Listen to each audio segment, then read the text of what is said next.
Bonjour, je viens de recevoir un nouvel objectif pour ma chambre, un objectif grand angle. Donc je voulais faire des essais, je vais vous expliquer pourquoi j'ai choisi cet objectif. Donc voilà, c'est un objectif, un super angulon de la marque Schneider-Kreuznach, 110 mm et qui ouvre à f8. Donc pourquoi j'ai choisi cet objectif parce que je voulais l'utiliser, comme là vous voyez, donc avec mon réflexe, mon Nikon D810, et je voulais aussi pouvoir l'utiliser donc avec le dos numérique. Donc pour ce faire, comme je l'ai déjà expliqué dans une autre vidéo, comme il y a un recul entre le capteur du réflexe et le niveau du plan film d'une chambre, je ne peux pas utiliser toutes les focales. Car autrement, je me retrouve, j'ai pas suffisamment, j'ai trop de distance pour pouvoir faire des mises au point qui soient assez longues. Donc autrement, je suis obligé de me cantonner uniquement dans la macrophotographie.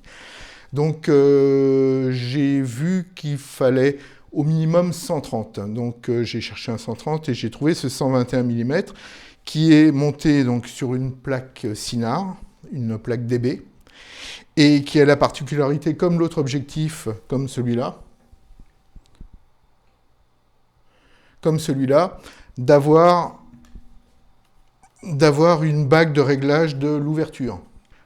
Donc ça me permet, quand je l'utilise avec le réflexe, comme le réflexe, lui, fait les réglages de la vitesse, donc ça me permet de pouvoir faire les réglages de l'ouverture sans utiliser mon Copal Shutter que j'utilise avec le dos.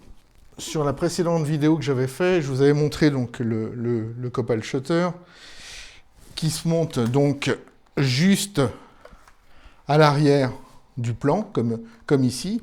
Et donc, en fin de compte, vous avez peu de recul de l'objectif rentrant pour les grands angles. Donc celui-là aussi, comme il a été fait pour du DB, il rentre nickel, juste dans cet orifice. Voilà. Il rentre juste là, et il permet bien sûr de pouvoir bénéficier du réglage de la focale. Voilà ce qui m'a amené à choisir cet objectif.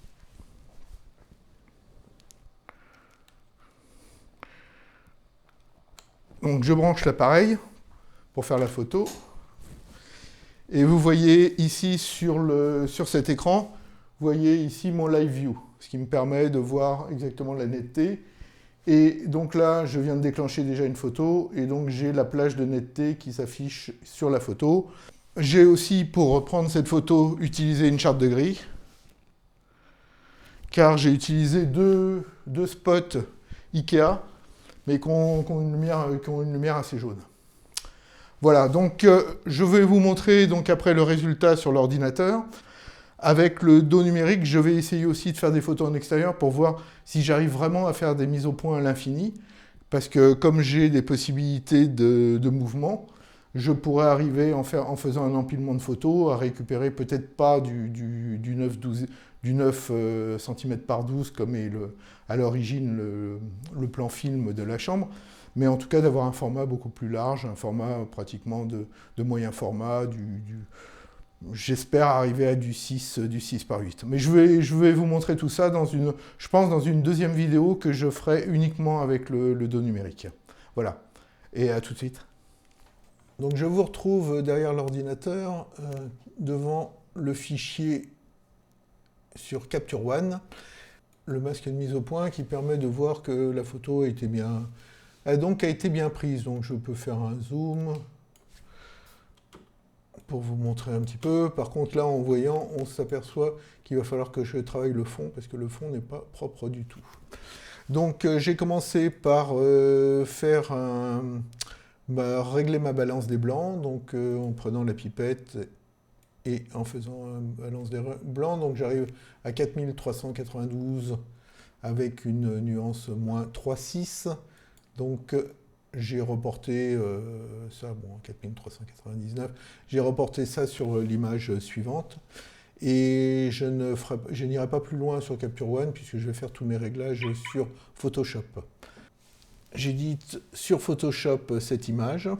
Je ne vais pas ici reprendre pas à pas tout mon travail d'amélioration de l'image, donc je vous montrerai les 3 étapes. Si ça vous intéresse, je vous invite à regarder des précédentes vidéos où j'ai abordé le sujet.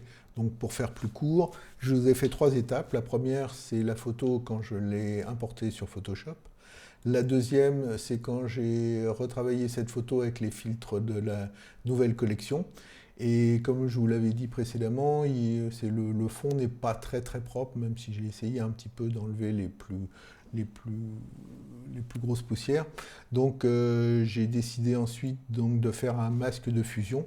J'ai sélectionné donc, les 4 fleurs, les tiges et le vase. Et j'ai fait un masque de fusion de telle manière que ça m'a permis de baisser complètement la luminosité sur tout le fond et d'arriver vraiment à avoir un noir mat. D'ailleurs, vous voyez la différence. Voilà. Donc voici l'image finale, hein. C'est la première photo que j'aurais prise avec cet objectif. J'espère que cette vidéo vous a intéressé. Vous pouvez vous abonner à ma chaîne et mettre un petit pouce bleu. La prochaine vidéo traitera toujours de cet objectif, mais avec le dos numérique et certainement sur une sortie extérieure pour faire du paysage et essayer de travailler les mouvements de la chambre en extérieur et en numérique. À bientôt, au revoir.